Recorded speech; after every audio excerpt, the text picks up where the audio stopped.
everyone up. Mm-hmm. Out of the corner of my eye, outside of the ring, who's just standing there hanging out?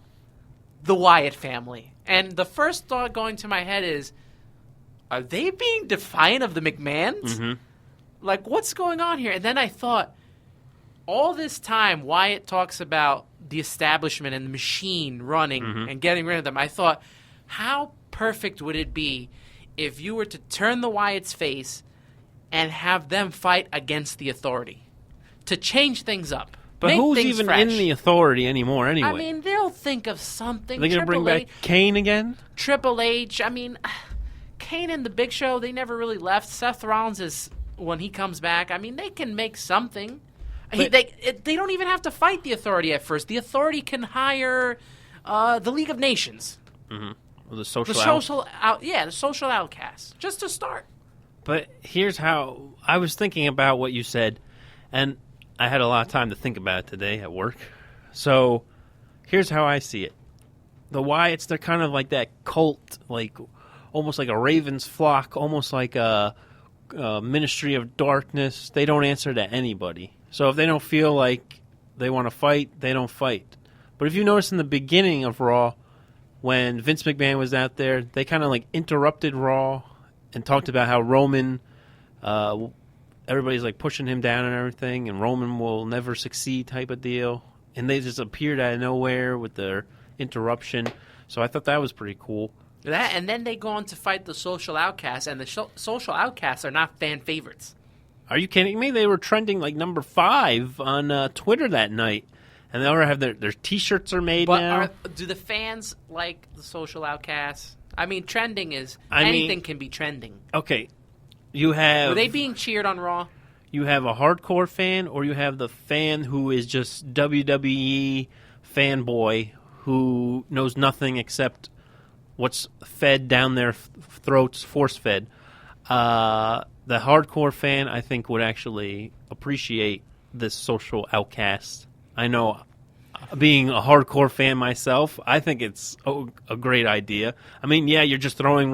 we have nothing to do with these guys. Let's just throw them together and see what happens. But I've always liked Adam Rose. Of course. I've always liked Curtis Axel. Who else is in there? That's why on that poll you got to be John Cena. No. Who else is on there? Heath Slater. I've always liked him. Heath Slater's okay. Curtis Axel is okay. Adam Rose I'm not a big fan of. But I just want to believe. Believe? See, I can't get behind the whole believe. I think that gimmick is done. All their gimmicks are done. That's why they're together in a group. I know. But it's sad. I thought they were going to pair him up with his real-life brother and put him with the Wyatts. No, I think they're going to add a female. Sister Abigail's coming. So who is the Sister Abigail? I don't know, but she's coming. You think so? Someone's going to be Sister Abigail. Or do you think the writers are going to screw that one up again? Sister Abigail, we talked about her for months and a year, but now she's not coming. She's not coming. Yeah, we'll see what happens. I mean, something that maybe the WWE got right was crowning a new United States champion. But unfortunately, newsflash for you, my friend, I was on, because we all know how the internet works these days with wrestling fans and live events. So we know that WWE is taped for Thursday night on USA. It just so happened I was reading yesterday for that Kalisto lost the U.S. title to Alberto Del Rio. Come on SmackDown. So you are not supposed to reveal those spoilers. You're not supposed to be one of those guys. I'm pulling an Eric Bischoff. This is WCW days, and I'm giving you all the results right now. Oh, goodness. I'm glad you appreciate my joke. Man. And I was really going to enjoy the Kalisto. Yeah, it lasted for He's so good. He is good. He's like a better version of Rey Mysterio. More moves. But you really put a downer in my day because of this now. But here's the thing. There'll probably be a rematch at now the Royal Rumble. Well, of course he needs a rematch. So maybe this will continue on, maybe down to WrestleMania. We can see a little push for Kalisto. Now that Sin Cara, he's out hurt. So maybe this is the guy they need to get move into the main card, and maybe somebody in the main card will move up to the main event. You don't know. I mean, I could see so many people from NXT that Kalisto could work with that belt. Mm-hmm. So many people. Just, or even, he could even work with some of the guys that are just like the social outcasts he could work with. He could work with Neville. I mean, let's give somebody a chance, man. Just give somebody a chance. Well, it comes down to Vinnie Mac, and if he doesn't like it, I think he's a little out of touch these days, but what do I know? What do I know? I'm just a fan. Yeah, one last thing I want to touch on from Raw on Monday. It was the Chris Jericho comments about the Usos being the back-of-the-bus boys, and everyone getting an upheaval about those comments. People thinking they were racist, but they really weren't. No. They really weren't. It really is. They really are the back-of-the-bus boys. It's just a group that chills together, hangs out. I saw a picture. Did you see the picture? It was Jericho and the Usos and Dean Ambrose just chilling in the back, eating food, having drinks, just having a good time. And everyone was going crazy about it because this is a politically incorrect world. Too many people get offended and cry. Too many people are getting offended. There's no more joking around. There's no more having fun. We all are going to just stand in a straight line with our feet together, and that's it. The best, though, had to be JBL in his tweet. He wrote, "I was always back of the bus crew. I thought you hardcore guys knew everything. Guess you are just out of touch trolls." And that's how it goes down. Well, yeah, but even it was the Usos that posted that picture. Yeah. Of the four of them together. Mm-hmm, mm-hmm. And you know, we'll post that picture on our Facebook, Twitter, Instagram. Well, give out our Twitter. What is our Twitter, my friend? At UCR Network. Instagram. UCR. At UCR Network. Yep. We keep it simple, everybody. Facebook.com/ I think Unified Championship Wrestling. Yes, sir. Radio? Yes, sir. I'll get back to you on that one. The link is on our Instagram, so just follow Instagram, yes. UCR Network, and click on the link. It'll take you right to our Facebook page. I love Bubba Ray's comment. To those who took Jericho's comment as racist, you are what is wrong with the world, ignorant trolls. Hey, man. I mean, come on. Let's just have a good time. Let's just have fun. That's what they like to do. Just relax. That's what the back of the bus does. That's all we got to do is just to relax. Well, my friend, good news coming out, and we'll get to this when we come back to the break. The first inductee into the WWE Hall of Fame class of 2016, none other than the Stinger. And we'll get into some of his highlights of his career, WWE, TNA, WCW, of course, NWA. We'll get into all that when we come back. This is Ringside Rumble Radio here on the UCR Network.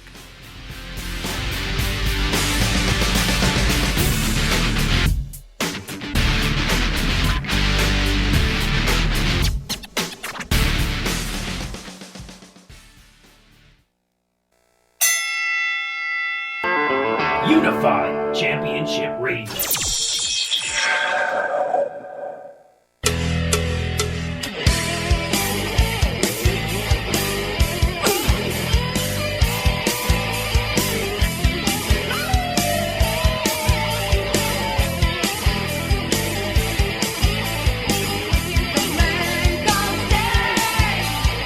That's right. He is the man called Sting. He is the first inductee into the WWE Hall of Fame class of 2016. Logan Ader. Sorry, I was retweeting one of our tweets. Well, catch us on Twitter at UCR Network. Am I right? Yes, Am I wrong? Yeah, you're right. Okay. Instagram, UCR, at UCR Network. Yep. Sting is in the Hall of Fame, and we like to talk about some of his greatest moments, some of the worst moments, his WWE run, just saying. Definitely. Yeah, I can remember the first time, I was always a huge WWF fan when I was a little kid. Mm-hmm. So I'll tell you a story. One day, I used to collect all the action figures as a little kid. One day, going to 7-Eleven. Okay. And they have the WWF action figures, and they have this one WCW action figure, the coolest looking figure ever, and it was Sting. He had the blue trunks on, he had the pink and black paint on his face. Mm-hmm. I had to have it. You had to have it. He was one of the only figures, and they didn't move either. His body was just in one position. Stand still, yeah. I remember those figures. They were hard, rock solid, and I doing moves with it. I was like, how do I do a Scorpion Deathlock with this? How do you do that? But that's when it all started, and then I started watching WCW, and I became a huge fan. I mean, I think they had, at the time, they might have had more WCW shows on than the WWF had. Yeah, well, Turner owned it, so they were kind of throwing them on whenever the heck they wanted. WCW Saturday night, the Power Hour in the morning, mm-hmm. WCW Main Event, the Clash of the Champions, which was kind of like a mini pay-per-view for TV. Mm-hmm. And they were great, and I enjoyed it. I enjoyed Sting's character. Always, my favorite feuds with Sting had involved, of course, Ric Flair. That was a good feud. I caught mostly the tail end of that when the NWA days, mm-hmm. but his feud, I think one of his best ones was with Ravishing Rick Rude. Okay. And then also Vader. I remember that one, yes. My two greatest. The one with Hulk Hogan would have been up there mm-hmm. hadn't they not ruined Starrcade 97 mm-hmm. and the botched finish. Mm-hmm. If they didn't ruin that, I would put that up there. I mean, because that entire Crow run was amazing. Yeah, especially when he was up in the rafters looking down and people. I still remember, what's his name? Tony Schiavone. He was like, that's gotta be Sting. Look at him on the rafters. And then they would have 4 fake Stings come out, and mm-hmm. then Sting mm-hmm. would come out with them, and it was just... Those were the days, and that's when WCW kind of ruled wrestling. Oh, yeah, their ratings were, super high. They were winning the Monday night ratings in the war, and everybody loved WCW, especially with Sting, with the NWO. And then I remember when he joined the Wolfpack, and I kind of, scratched my head on that one. I was like, Sting? I liked the Wolfpack because he was in it, and because Luger was in it, but mm-hmm. I was like... They did so much pride into WCW, and then you take away their 2 best stars. But that's when, I feel like everybody was... It was just NWO. Yeah, everybody was just joining NWO. It was just left and right. Or the LWO, Latino World Order. Yes, I remember that. But a quick fact here. Do you know who came up with the Crow Sting idea? Was it Ric Flair? No. Scott Hall. Really? Came up with the Crow Sting idea. Interesting. What a good concept, too, because Sting, how many times has Sting gone up against guys and it was all hustle and bustle and all the talking, and then he went silent, mm-hmm. and his eyes told the story. Mm-hmm. I mean, that was... How far back do you go as watching Sting wrestle? Probably right when he left... And then he vanished for a little bit, and then he came back as the Crow. So you really didn't see too much of the Surfer Sting? No. See, that was some of the greatest times as a kid watching him. He was just so energetic, mm-hmm. so, I don't want to say flamboyant, but he was just the energy that he had, and mm-hmm. the fan base was around him, to the point where even when WCW signed Hulk Hogan and Randy Savage, Sting was still my favorite, and I never bought into the Hulk Hogan. Mm-hmm. Never bought into him being in WCW. I thought his act was tired. I was tired of it. It was stale, and I was like, how could you come in here to WCW and take Sting's spot away from him? That's the same as modern day as John Cena. His whole gimmick is kind of stale now. So after a while, you want change. You do. You don't want to be told what you have to watch and who's going to be crammed down your throats. And that was the main thing when WCW was at their highest peak. That's when Vince finally was like, you know what? Let's change it up a little bit. Let's get rid of these stupid comic book gimmicks, superhero gimmicks, these gimmicks that don't make any sense.